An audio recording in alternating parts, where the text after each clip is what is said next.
Hey everyone, welcome back to my channel and this is Jyoti है। और आज हम क्वेश्चन नंबर 7 करने वाले हैं।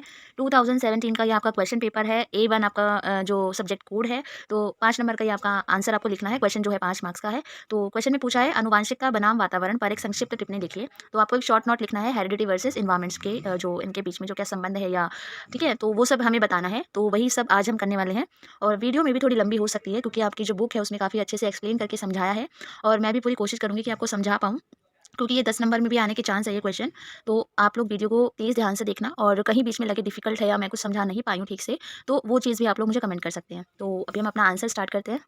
तो अभी हम इस क्वेश्चन का आंसर स्टार्ट कर रहे हैं, और जहाँ मुझे समझाना ज़रूरी लगेगा वहाँ मैं समझाऊँगी, बाकी मैं इसको रीड करूँगी। और बहुत ही ईज़ी कॉन्सेप्ट है, आपको ईज़िली समझ आ जाएगा। और मेरी कोशिश रहेगी कि जहाँ डिफ़िकल्टी आपको लग सकती है वहाँ पर मैं समझाऊँ आपको, क्योंकि काफ़ी डेप्थ में दिया हुआ है। तो आनुवंशिकता बनाम वातावरण। व्यक्ति में पाए जाने वाले विभिन्न गुणों का विकास माँ-बाप, दादा-दादी, नाना-नानी से प्राप्त जीनों द्वारा होता है, और ये सब हमको पता ही है। या फिर घर परिवार, आस-पड़ोस, स्कूल, कॉलेज आदि में उपलब्ध वातावरण के द्वारा होता है। यह आज भी एक विवाद का विषय है। आनुवंशिकता को मानने वालों का कहना है कि व्यक्तित्व गुणों का विकास आनुवंशिक नियमों द्वारा होता है। इस संबंध में मेडेल, गोल्टन, लेमार्क आदि के विचार महत्वपूर्ण है। मेंडल ने जहाँ माता और पिता से प्राप्त जो 23-23 क्रोमोसोम और उससे प्राप्त जीनों के विभिन्न संयोगों को गुणों के निर्धारण में सहायक माना, वहीं गाल्टन ने संतान के गुणों के विकास में आनुवंशिकता को सर्वाधिक शक्तिशाली कारक माना है। कि जो एक छोटा बच्चा है, उसकी जो पर्सनैलिटी डेवलप होगी, उसके अंदर जो जीन्स होते हैं, जो हमें हमारे पेरेंट्स से मिलते हैं, उनका उसमें बहुत महत्वपूर्ण योगदान होता है। और कुछ लोग मानते हैं कि जो हम इन्वायरमेंट में सीखते हैं, वो हमारी पर्सनैलिटी डेवलपमेंट में मेन कारण होता है। तो इन दोनों के बीच में हमेशा विवाद रहा है, आनुवंशिकता को मानने वाले और जो वातावरण को इस चीज़ के लिए दोषी तो नहीं कहेंगे, मतलब जो भूमिका मानते हैं वातावरण की। तो इसमें दिए हुए हैं जो भी मानते हैं। जो लैम्बार्क है ने भी दावा किया है कि माता-पिता या अन्य पूर्वजों के अर्जित जो गुण होते हैं, वो संतान को आनुवंशिकता द्वारा मिलते हैं। हेरिडिटी के द्वारा ही हमें मिलते हैं। परंतु जो वातावरणवादी मानवीय गुणों के विकास की व्याख्या उसके समस्त वातावरण से प्राप्त प्रेरकों और अभिप्रेरकों के आधार पर करते हैं। उनका मानना है कि जो बच्चा वातावरण में जो भी उसको मिलते हैं प्रेरक और अभिप्रेरणाएँ जो उसको मिलती है, उसी के आधार पर उसका जो उसके अंदर मानवीय गुण डेवलप होते हैं। अध्ययनों से स्पष्ट हो चुका है कि व्यक्ति को न सिर्फ जन्म के बाद का वातावरण बल्कि जन्म के पूर्व का वातावरण भी उसके व्यक्तित्व विकास को प्रभावित करता है। तो ये बहुत इंपॉर्टेंट लाइन है। देखो, दरअसल अभी यहाँ पे एग्जाम्पल भी दिए हुए हैं आगे पूरा पैरा में, जो पूरा आंसर है, तो आप लोग धीरे-धीरे समझेंगे इसको। देखो, दरअसल होता क्या है कि जन्म पूर्व वातावरण के 2 रूप होते हैं, आंतरिक और बाह्य, ठीक है? जब इसमें क्या होता है कि आंतरिक में होता है, आंतरिक वातावरण से वह तात्पर्य है जो बच्चा जो गर्भ के अंदर होता है, ठीक है? और बाह्य वातावरण से तात्पर्य है जो गर्भाशय का जो सामान्य वातावरण है, जिसमें गर्भस्थ शिशु पड़ा रहता है, ठीक है? तो यहाँ पर बोला हुआ है कि जन्म पूर्व के भी 2 वातावरण माने जाते हैं। शिशु के अंदर जो गर्भस्थ शिशु के अंदर रहता है, जो मतलब शिशु के अंदर रहता है वातावरण, शिशु के बॉडी के अंदर, और एक जो शिशु जिस बॉडी के अंदर रहता है, ठीक है? जैसे अगर ये गर्भ है, तो इसके अंदर बच्चा है, उसके अंदर का एनवायरनमेंट, एंड जिसके अंदर वो पड़ा है, यानी उसके पड़ा तो नहीं कहेंगे, खैर जिसके अंदर वो है बच्चा इस टाइम पे, जो गर्भ है, उसका वातावरण, ठीक है? तो आंतरिक वातावरण के कई पक्ष होते हैं, जैसे बच्चे का शारीरिक शरीर की प्रत्येक कोशिका के अंदर की स्थिति कैसी है, कि बच्चे का जो अंदर का विकास है, मतलब उसकी जो पूरी बॉडी है, और विभिन्न कोशिकाओं के बीच संबंध कैसे है, मतलब उसकी बॉडी से रिलेटेड। प्रत्येक कोशिका के अंदर वातावरण को आंतर कोशिका वातावरण कहते हैं, और विभिन्न कोशिकाओं के बीच वातावरण को अंतर कोशिक वातावरण कहते हैं। ये इतना इंपॉर्टेंट नहीं एग्जाम के पॉइंट ऑफ व्यू से, बट कॉम्पिटिटिव एग्जाम के उससे इंपॉर्टेंट है। शरीर के अंदर आंतर कोशिक और अंतर कोशिक वातावरण के लिए हुए बच्चा गर्भाशय के एक प्रकार के वातावरण में 280 दिनों तक रहता है। गर्भाशय के अंदर का यह वातावरण बच्चे के लिए बाह्य वातावरण है। देखो, एक बच्चे के अंदर वातावरण है, मतलब उसकी बॉडी के अंदर जो भी चेंजेस हो रहे हैं, धीरे-धीरे वो ग्रो कर रहा है, और एक वातावरण होता है उसकी माँ का जो पेट होता है जिसमें वो होता है। यद्यपि यह यद्यपि यह माँ के शरीर के अंदर है, जन्म पूर्व वातावरण प्रधानतः शरीर क्रियात्मक और रासायनिक स्वरूप होता है, ठीक है? ये हमको पता ही होगा। और गर्भाशय के वातावरण में कुछ भौतिक अंगों का प्रभाव भी रहता है। जन्मोत्तर वातावरण भी 2 प्रकार का होता है। अब ये जन्म के बाद की बात हो रही है कि जन्म के पहले 2 वातावरण होते हैं, एक बच्चे के अंदर का, जो उसके बॉडी में चेंजेस होते हैं, और दूसरा जो उसकी मम्मी जो गर्भ में वो पल रहा है, उसको बोलेंगे, ठीक है? अब जन्म के बाद की बात हो रही है, तो उसमें बच्चों के शरीर के अंदर का वातावरण और शरीर के बाहर का वातावरण। अब बाहरी संसार की ठंडक, गर्मी, हवा, रोशनी आदि बाह्य वातावरण के भौतिक अंग हुए। अभी उसका बाहर का वातावरण चेंज हो गया। पहले माँ का गर्भ था उसका बाहर का वातावरण, लेकिन अब क्या हो गया है, अगर वो समाज में आ गया है, तो वो चेंज हो गया है। वातावरण में दूसरे लोगों की उपस्थिति, उनसे आपसी संपर्क, उनके बीच अंतःक्रिया, प्रतिक्रिया आदि सामाजिक वातावरण हुआ, जो बच्चों के विकास को व्यापक रूप से प्रभावित करेगा, और जन्म के बाद ही ऐसे अंगों का प्रभाव आरंभ होता है। ठीक है? तो इसको इतना डेप्थ में करने की ज़रूरत नहीं है, बस आपको समझ आ गया है कि कुछ लोग हैं जो मानते हैं कि आनुवांशिकता बच्चे की जो पर्सनैलिटी डेवलपमेंट के लिए इंपॉर्टेंट होती है, और दूसरी तरफ जो पर्यावरण जो वातावरण को वो करते हैं कि वातावरण बच्चे के जो डेवलपमेंट में ज़्यादा रोल निभाता है। तो इन दोनों के बीच हमेशा से ही मतलब विवाद रहा है इस चीज़ का, तो दोनों के ही पक्ष में हमें बताना है, और दोनों के ही हमें विपक्ष में थोड़ी-थोड़ी चीज़ें बतानी है, ठीक है? तो यही हमें 5 नंबर में नोट लिखना है, तो इतना कुछ ज़्यादा, जैसे अगर आपको लग रहा है कि इतना डिफिकल्ट है, इतना डिफिकल्ट नहीं है, बहुत ईज़ी है। आगे विद एग्जाम्पल भी समझाया हुआ है, तो होप मैं कोशिश करूँगी आपको समझाने की। तो बेसिकली यही है कि बच्चे का जन्म से पहले 2 वातावरण होते हैं, एक इंटरनली, और जो उसकी माँ का गर्भ होता है वो एक्सटर्नली हो गया, और इस तरीके से जब वो बच्चा पैदा हो जाता है, तो एक उसके अंदर का वातावरण, उसके बॉडी के अंदर जो भी वातावरण है, और जो वो बाहर समाज में रह रहा है वो वातावरण, ठीक है? आगे हमारा बच्चों के व्यवहार विकास में सामाजिक वातावरण की महत्वपूर्ण भूमिका मानी जाती है, ठीक है? सामाजिक वातावरण की भूमिका बहुत ही महत्वपूर्ण होती है, वो जिस तरीके के समाज में रहेगा वैसा ही वो बच्चा बन जाएगा। अब इस बात पर विचार करें कि बच्चों के विकास में आनुवंशिकता का महत्व अधिक है या वातावरण का, और मैं पहले बता चुकी हूँ कि ये हमेशा ही विवाद का विषय रहा है। तो यदि एक अनपढ़ किसान से भी पूछे कि तुम्हारी खेती में बीज का महत्व अधिक है या मिट्टी, हवा, खाद, पानी, रोशनी आदि का, तो वह निश्चित रूप से उत्तर देगा कि बीज अच्छा नहीं है। तो खाद पानी की अच्छी से अच्छी व्यवस्था करने पर भी अच्छी फसल नहीं होगी। इसी प्रकार अच्छा से अच्छा बीज बीज रहने पर भी यदि खाद पानी की उचित व्यवस्था नहीं हो तो अच्छी फसल नहीं उगेगी। कहने का तात्पर्य यह है कि दोनों का बैलेंस ही बहुत ज़रूरी है, दोनों का बैलेंस होगा तो बच्चा बहुत अच्छे से ग्रो करेगा। तो यदि बीज भी उत्पन्न हो और अच्छी मिट्टी तथा पर्याप्त खाद और पानी हो तो अधिकतम उपज होगी। तो ये बीज वाले जो एग्जाम्पल से आप लोग समझ गए होंगे। बाल विकास का अध्ययन करने वाले विज्ञानियों में किसानों जितनी सच्चाई भी नहीं पाई गई है। इनका एक दल गॉल्टन के नेतृत्व में कहता है कि आनुवंशिकता ही विकास का एकमात्र निर्धारक है।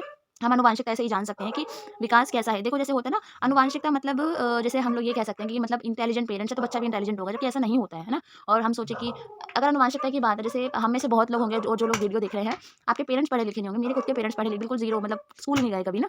बट हम कहाँ से कहाँ पहुँच गए हैं। तो वही है, तो हेरिडिटी ऐसा नहीं है कि पूरी तरीके से हेरिडिटी ही एक बच्चे के डेवलपमेंट में वो करती है कि जैसे उसके पेरेंट्स होंगे वैसे बच्चा होगा, ऐसा ज़रूरी नहीं होता है।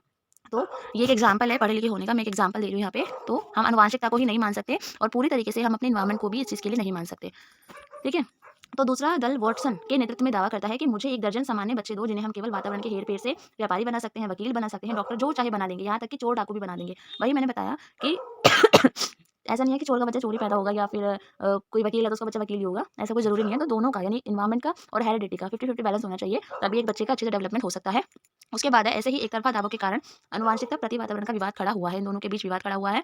विकास में आनुवंशिकता और वातावरण के महत्व निर्धारित करने में एक बड़ी कठिनाई यह है कि ये दोनों अंग एक दूसरे से एक क्षण के लिए भी अलग नहीं होते हैं। सॉरी, दोनों साथ-साथ चलते हैं। व्यक्ति का एक क्षण भी ऐसा नहीं बीतता जिसमें वह केवल आनुवंशिकता के प्रभाव में हो और वातावरण रुका हो, और या केवल वातावरण के प्रभाव में और आनुवंशिकता रुकी हो, तो ऐसा तो कभी हुआ ही नहीं है। इस कठिनाई के बावजूद कुछ ऐसे साधन हैं जिनसे इस विषय पर प्रकाश पड़ता है। आनुवांशिक गुण व्यक्ति के प्रयास बिना ही विकसित होते हैं, ठीक है? इसमें हमें कुछ चीज़ें हमें पेरेंट्स से मिलती है, जबकि वो हमने कभी कोई प्रयास किया ही नहीं है उन चीज़ों के लिए। जबकि वातावरण से अर्जित गुणों के लिए हमें प्रयास करना पड़ता है। जैसे मान लीजिए हमें पेरेंट्स से चीज़ मिली है कि मान लो हमारे पेरेंट्स बहुत इंटेलिजेंट हैं, सोचो हम भी इंटेलिजेंट पैदा हुए, बट हमें मान लो स्पेनिश सीखनी है या जापानीज़ सीखनी है, कोई लैंग्वेज सीखनी है और वो हमें नहीं मिली है हेरिडिटी में, तो वो हमें उसके लिए प्रयास करना पड़ेगा। तो कुछ चीज़ें हमें बिना प्रयास हेरिडिटी से मिल जाती है, बट जब हम एक समाज में आते हैं, एक एनवायरनमेंट में आते हैं, तो कुछ चीज़ों को प्राप्त करने के लिए हमें मेहनत करनी होती है। अब कुछ अध्ययनों में प्रकाश से इस विवाद को देखें, तो यहाँ पर एक एग्जाम्पल दिया है, होप आपको इससे क्लियर हो जाए। कैलोग ने अपने 10 महीने के बेटे डोनाल्ड को गुआ नामक 7.5 महीने की माद चिंपैंजी के साथ 9 महीने तक पोसा और दोनों को यथासंभव एक वातावरण में एक साथ रखा। जितनी बातें डोनाल्ड को सिखाई गई उतनी ही बातें गुआ को भी सिखाई गई। गुआ एक चिंपैंजी है, ठीक है? 7.5 महीने की नाम है उसका। तो गुआ और एक इंसान के बच्चों को यानी चिंपैंजी को साथ रखा गया और जो बातें चिंपैंजी को सिखाई गई वही जो डोनाल्ड को सिखाई गई वही उस गुआ को यानी चिंपैंजी को सिखाई गई, मादा चिंपैंजी। कपड़े पहनाना, 2 पाँव पर चलना, टेबल पर खाना, कुछ मौखिक आदेशों को समझना इत्यादि गुआ सीख गई, परंतु उसे बोलना कभी नहीं आया। डोनाल्ड की भाषा और बौद्धिक योग्यता क्रमशः बढ़ती गई। स्पष्ट हुआ कि गुआ की आनुवंशिकता में भाषा योग्यता नहीं थी, क्योंकि जानवर तो बोल ही नहीं सकते हैं, इसलिए वह बोल नहीं सकी। आनुवंशिकता के कारण ही गुआ का बौद्धिक विकास पहले ही रुक गया और डोनाल्ड आगे बढ़ता गया। कैलोग ने एक पशु को मानव समाज में पाला, परंतु उसे मानव भाषा ना दे सके। एक पशु को मानव समाज में पाला उन्होंने, ठीक है? लेकिन उसको वो मानव भाषा नहीं दे पाए, वो नहीं सीख पाए क्योंकि उसके हेरिटेज में नहीं था जानवर की उसमें बोलना। तो डॉक्टर इटार्ड ने एक ऐसे मानव बच्चे का अध्ययन किया जो पशु वातावरण में पाला गया। एक मूवी देखी होगी आपने, द जंगल। ठीक है? तो उसमें उस बच्चे को जैसा एनवायरनमेंट मिलता है, मतलब वो जानवरों के साथ रहता है, वो जानवरों की तरह पेड़ों पे चढ़ता है, भागता है ना? उनके जैसे वो सीख जाता है। तो जैसे एनवायरनमेंट मिलता है, वो वैसा ही सीखता है बच्चा। तो यह बच्चा एवरोन के जंगल में पाया गया था, इसी कारण उसे एवरोन का जंगली लड़का कहते हैं। यह बच्चा पशुओं की बोली बोलता था, चारों हाथ पैर चलाता और कच्चा गोश्त खाता था। प्रयास के बावजूद उसमें बोलने या दूसरे बौद्धिक कार्य करने की योग्यता विकसित नहीं हो सकी। यह बच्चा अधिक दिनों तक मानव समाज में जीवित भी नहीं रह सका, क्योंकि उसको वहीं के एनवायरनमेंट की वो आदत हो गई थी। कमला और बिमला नामक 2 बच्चियां भारत के जंगलों में भी मिली, जिनका पालन-पोषण आरंभ से ही पशुओं ने किया था। जिस समय ये बच्चियां मिली, उनमें सारे लक्षण पशुओं जैसे थे। ये बच्चियां भी मानव समाज में अधिक दिनों तक जीवित नहीं रह सकी। पशु वातावरण में पाले गए मानव के बच्चों के अध्ययन से पता चलता है कि जितने भी जो मानव के बच्चे पशुओं ने पाले हैं, उनकी कुछ विशेषताएं हैं जिन्हें हम मानव विशेषता कहते हैं, और वे मानव समाज की देन है, मानव आनुवंशिकता की नहीं। ये दोनों अध्ययन वातावरण के महत्व को दर्शाते हैं। गाल्टन बहुत बड़े आनुवंशिकतावादी थे। उन्होंने परिवार के विभिन्न व्यक्तियों और विभिन्न परिवारों के व्यक्तियों के बीच समानता का अध्ययन किया। उनके अध्ययनों से पता चला कि एक परिवार के विभिन्न व्यक्तियों के जो अंदर शरीर के रंग-रूप तथा मानसिक योग्यताओं की जितनी समानता होती है, उतनी समानता 2 परिवारों के व्यक्तियों के बीच नहीं होती। उन्होंने इंग्लैंड के प्रसिद्ध साहित्यिक, दर्शनशास्त्री, वैज्ञानिक तथा राजनीतिक परिवारों के 977 व्यक्तियों का अध्ययन करके हेरिडिटरी जीनियस 1969 नामक पुस्तक प्रकाशित की, जिसमें दावा किया गया कि आनुवंशिकता की समानता के कारण बड़े बाप के बेटे भी महान होते हैं। उनका विश्वास था कि आनुवंशिकता के कारण में मेधावी परिवार के सभी लोगों में मेधावी होते हैं। यह ठीक है कि गाल्टन ने जिन बड़े लोगों का अध्ययन किया, उनकी संतान भी ऊँचे पदों पर थी। तो यहाँ पर हम लोग आनुवंशिकता के फ़ेवर में हम अपने पॉइंट्स दे सकते हैं। अब है, परंतु प्रश्न यह उठता है, क्या केवल आनुवंशिकता के कारण ही बड़े बच्चों के जो बच्चे हैं बड़े हुए और इसमें वातावरण का कुछ भी योगदान नहीं था? अगर सोचो, अगर वो बच्चा इंटेलिजेंट है, क्योंकि उसके पेरेंट्स इंटेलिजेंट थे, अगर मान लो उसको ऐसी पढ़ाई या हम एजुकेशन नहीं दे पाते उसको ऐसे एनवायरनमेंट में, तो क्या वो ऐसा होता? यही क्वेश्चन उठता है। तो बड़े लोगों के परिवार का वातावरण भी विकसित हो जाता है। बड़े लोगों से उनके संपर्क भी होते हैं, जिससे ऊँचे पदों पर पहुँचने में उनको सहायता मिलती है। यह बिल्कुल संभव है कि हक्सले परिवार का बच्चा किसी गरीब के घर में पलता है, तो भी वह साधारण व्यक्ति हो जाता है, और गरीब परिवार का बच्चा हक्सले परिवार में पलता है, तो वह भी हक्सले के बेटों के समान बड़ा विज्ञानी ज्ञानी और महान हो जाता। गॉल्टन ने कलाकार परिवार के बच्चों की तुलना सामान्य परिवार के बच्चों से की। कलाकार माता-पिता के 64% बच्चे कलाकार पाए गए, जबकि सामान्य परिवार के केवल 21% बच्चे कलाकार मिले। इस भेद की व्याख्या भी गाल्टन ने आनुवंशिकता के भेद पर आधारित की, जो स्पष्टतः गलत है, क्योंकि यह भेद तो वातावरण की देर मालूम होता है।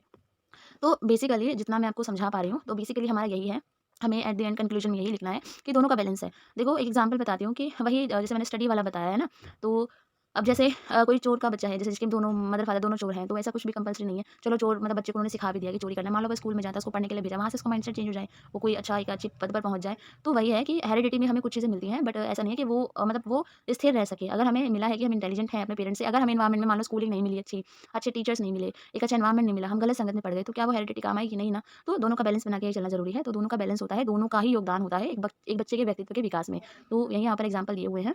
और ये जो जंगल वाला बताया है, वो वही बताया है कि वो एनवायरनमेंट का बहुत फ़र्क पड़ता है। उसके बाद है, गोडार्ड की रिपोर्ट है कि कैलिकेक नामक एक सैनिक ने एक बुद्धिहीन स्त्री से शादी की, जिससे हुए अधिकांश बच्चे बुद्धिहीन, अपराधी और कदाचारी हुए। कैलिकेक ने एक शादी एक सामान्य बुद्धि वाली महिला से भी की थी, जिसमें हुए अधिकांश बच्चे सामान्य थे। गोडार्ड ने कैलिकेक की दोनों पत्नियों की संतान के भेद की व्याख्या आनुवंशिकता के भेद पर आधारित की, जो सही नहीं है, कि ऐसा ज़रूरी नहीं है कि जिसकी तो ऐसा कुछ कंपल्सरी नहीं है कि जिनके पेरेंट्स की बुद्धि कम है, तो उनके बच्चे भी बिल्कुल कम बुद्धि वाले होंगे। ठीक है? तो बुद्धिहीन महिला ने खराब वातावरण बनाया होगा, जिसमें पलने वाले बच्चे भी खराब हो गए होंगे। अब जो बुद्धिहीन महिला है, ज़रूरी नहीं है कि बाय हेरिडिटी उसके बच्चे बुद्धिहीन हो। क्या पता एनवायरनमेंट ही बच्चों को ऐसा मिला होगा, एनवायरनमेंट अच्छा मिलता तो बच्चे इंटेलिजेंट होते हैं ना। तो ये चीज़ है। इसके आगे है, बिशप की रिपोर्ट है कि एडवर्ड नामक एक व्यक्ति की एक पत्नी तीव्र बुद्धि वाली थी और दूसरी पत्नी साधारण बुद्धि वाली। बुद्धिमान पत्नी से जन्मे सभी बच्चे ऊंचे और प्रतिष्ठित पद वाले हुए, जबकि कम बुद्धि वाली पत्नी से हुए सभी बच्चे साधारण और नीचे व्यक्ति ही हुए। बिनशिप ने भी निष्कर्ष निकाला कि बच्चों के इन दोनों समूहों का भेद दोनों माताओं की बुद्धि के भेद के कारण हुआ। ऐसा ही निष्कर्ष गोडार का था, जिस पर हम ऊपर संदेह कर चुके हैं। एक अध्ययन डुगडेल एवं एस्टाबूरक ने किया। जुरिस्क नामक एक अमेरिकी मछुआ साधारण बुद्धि का आदमी था, जिसने एक भ्रष्ट स्त्री से विवाह किया। जुरिस्क और उसकी भ्रष्टा पत्नी से चले परिवार के 1000 बच्चों में से 30% बच्चे तो बचपन में ही मर गए, 31% भिखारी हो गए, 24% बीमार रहने लगे और 13% ने किसी न किसी अपराध में जेल में गए। इनमें से केवल 20% ने सामान्य ढंग से जीवन बिताया। डुगडेल ने भी जुरिस्क परिवार के बच्चों की यह दुर्गति माँ की दूषित आनुवंशिकता के कारण माना, परंतु इसमें भी वातावरण का प्रभाव को अवैज्ञानिक ढंग से दबा दिया गया। देखो वातावरण का बहुत फर्क पड़ता है, हम ऐसे नहीं मान सकते कि हेरिडिटी की वजह से ये सब हो रहा है। उसके बाद है, गॉल्टन के प्रिय विद्यार्थी पियर्सन ने 2000 भाई बहनों का अध्ययन करके निष्कर्ष दिया कि उनकी शारीरिक और मानसिक समानता का आधार उनकी आनुवंशिकता थी। गोडार्ड ने मंद बुद्धि वाले 300 परिवारों का अध्ययन करके निष्कर्ष दिया कि इन परिवारों के 77% जो दोष आनुवंशिकता के कारण हुए थे। इसके विपरीत डॉल के अनुसार केवल 33% बुद्धिमंदता दूषित आनुवंशिकता के कारण उत्पन्न हुई। तो ये बीच-बीच में जो ये स्टडीज़ इन्होंने की हैं, वो आपको जिसकी स्टडी याद रह जाए एग्ज़ाम में, वही आपको लिखनी है, क्योंकि 5 नंबर में हमें इतना ज़्यादा नहीं लिखना है। 1 से 1.5 पेज मतलब हमें भरना है। तो जहाँ तक आपको याद रह जाए, वही आपको लिखना है। उसके आगे है, प्राय बुद्धि को आनुवंशिकता की देन माना जाता है, कि हमें जो बुद्धि मिली है, वो हमें बाय हेरिडिटी मिली है, जो कि सही नहीं है। टर्मन के अनुसार बुद्धि आनुवंशिकता की देन है, जबकि गोडान के अनुसार नाव पर रहने वाले मच्छों की बुद्धि अच्छा वातावरण नहीं मिलने के कारण घट गई है और उनकी बुद्धि का पिछड़ापन जो है आयु बढ़ने के साथ और बढ़ता गया। प्रेसी एयर थॉमस ने देखा कि गांव में रहने वाले बच्चों की तुलना में शहर के बच्चे रहने वाले बच्चों की तुलना में जो शहर में बच्चे अधिक बुद्धिमान होते हैं। यह सिद्ध हो चुका है कि बुद्धि के विकास में आनुवंशिकता का प्रमुख स्थान है, परंतु उसमें वातावरण का भी हाथ होता है। आयोवा विश्वविद्यालय में अनाथालय में रहने वाले बच्चों का अध्ययन हुआ। इन बच्चों के 2 वर्ग बनाए गए, एक को लिखने पढ़ने की सुविधाएं दी गई और दूसरे वर्ग को वंचित रखा गया। सुविधाओं वाले वर्ग बुद्धि में दूसरे वर्ग से कुछ ऊपर था। शिकागो में भी ऐसा अध्ययन हुआ और निष्कर्ष आयोवा अध्ययन जैसे ही प्राप्त हुए। इन सभी अध्ययनों से स्पष्ट होता है कि वातावरण की सुविधाओं में बुद्धि कुछ वृद्धि अवश्य करती है। व्यक्तित्व के विकास में आनुवंशिकता और वातावरण की भूमिका कुछ भिन्न दिखाई देती है। अभिन्न अभिन्न ये क्या लिखा हुआ है? समझ ही नहीं आ रहा है क्या लिखा है। अभिन्न यमजो तो नहीं होगा। एनीवे अभिन्न युग्मों का हो सकता है आई थिंक। अभिन्न युग्मों की आनुवंशिकता बिल्कुल एक ही होती है। न्यूमैन ने मे बुलोर मेरी नामक 2 बहनों का अध्ययन किया, जो अभिन्न यमजा थी और दाह वातावरण में पाली गई थी। दोनों के स्वभाव और व्यक्तित्व में काफ़ी अंतर पाया गया। न्यूमैन और उनके सहयोगी ने रेमंड और रिबॉट नामक 2 भाइयों में शारीरिक विशेषताओं और बौद्धिक योग्यताओं में काफ़ी समानता थी, किंतु उनके स्वभाव और व्यक्तित्व में भेद थे। तो यही है, इसमें बेसिकली बताया गया है कि जिस बच्चे को जिस एनवायरनमेंट में रखा जाएगा, वो बच्चा उसी तरीके से बड़ा होता है। अतः व्यक्तित्व विकास में वातावरण की भूमिका स्पष्ट है। सबसे बड़े वातावरणवादी वाटसन ने भी सामान्य बच्चा ही मांगा, जिन्हें वे वातावरण के हेर-फेर से एक व्यापारी बना सकते हैं या वकील बना सकते हैं, इंजीनियर, चोर, डाकू कुछ भी बना सकते हैं। अतः छिपकर उन्होंने भी आनुवंशिकता के महत्व को स्वीकारा। वाटसन जीवन भर प्रयास करके भी केलॉग की गुआ को 2 शब्द बोलना नहीं सिखा सकते थे। गुआ कौन थी पता है ना? मादा चिंपैंजी। स्पष्ट हुआ कि विकास को आनुवंशिकता द्वारा निर्धारित सीमाओं से बाहर नहीं ले बाहर जा सकते हैं, चाहे वातावरण कितना ही अच्छा क्यों न दिया जाए। आनुवंशिकता वातावरण विवाद में कुछ राजनीतिक दृष्टिकोणों का भी हाथ रहा है। जो लोग पूंजीवाद दृष्टिकोण के हैं, वे आनुवंशिकता की प्रधानता मानते हैं। उनके अनुसार भगवान ने ही आनुवंशिकता के माध्यम से किसी को अधिक और किसी को कम योग्यता दी है, जिस कारण समाज में कोई ऊंचा और कोई नीचा है। इसके विपरीत जो समाजवादी दृष्टिकोण है, वो मानते हैं कि योग्यताएँ तो सबों की समान होती हैं, लेकिन समाज में जो भी बच्चों को सुविधाएँ मिलती हैं, उनसे छोटे-बड़ों का जो भेद उत्पन्न होता है, दोनों दृष्टिकोण अपने अंदर आंशिक सत्यता ही रखते हैं। विकास की मात्रा आनुवांशिकता गुणा वातावरण गुणा समय के बराबर होती है। इन तीनों अंगों में से किसी एक को भी शून्य कर दें, तो गुणनफल अर्थात विकास शून्य हो जाएगा। तो बेसिकली जो इतना सारा हम लोगों ने पढ़ा है, इसके अंदर यही है, जो एनवायरनमेंट है और जो हमारी हेरिडिटी है, उन दोनों का बैलेंस बना के रखना है और जो बीच-बीच में यहाँ पे जो स्टोरीज़ हैं, जो रिसर्च हुई थी, जो भी यहाँ पर जो किया गया था, जो भी इनके प्रैक्टिकल वगैरह, तो वो सब हम एज़ एन एग्ज़ाम्पल उसमें डाल सकते हैं एग्ज़ाम में। बाकी आप लोगों को समझ आ गया है, तो आप लोग इसको बना-बना के भी कर सकते हैं। Thank you.